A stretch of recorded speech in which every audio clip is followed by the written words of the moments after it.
a Christian family. So from an early age, was brought to church. I found more and more as I was getting sort of into my early teens and that age where you start thinking more for yourself and questioning things, I found that what I was hearing about God was this angry God that to be accepted by him, you had to do this, you had to do that, and you mustn't do that. Got to about the age 13, 14, I just refused to go to church and turned the other way, went out and sort of started, doing my own thing. Always had to be up to something, or had a wee want of me, as they say in Belfast. When it came to the age of about 15, I sort of dropped out of school, refused to go back.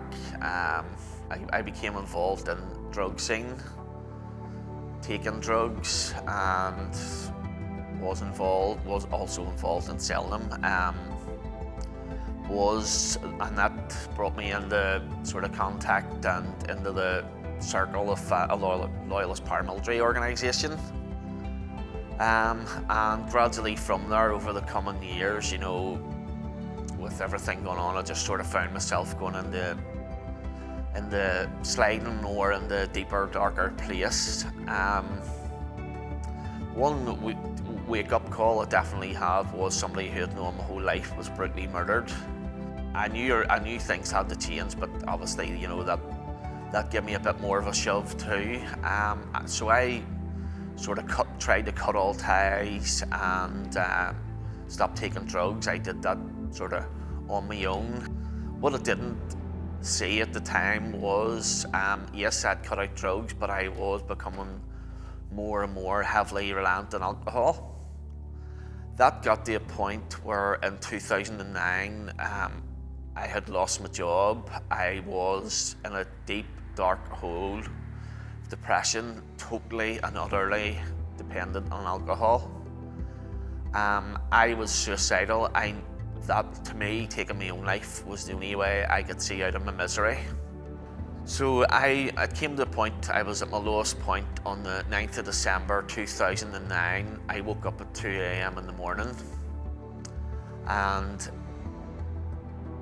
I just fell on my knees and asked God into my life to help me. From that point, my life completely changed.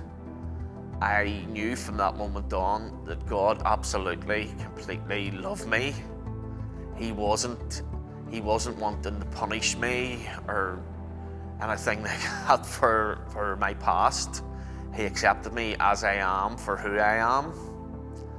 And from then, my life has just changed completely. To anybody out there listening who like myself, does have that belief that you're too bad, or you're this or you're that, and God, like a lot of society, God doesn't want to know you, and God wants to punish you. All I can say to you is, I promise you, that's not the truth.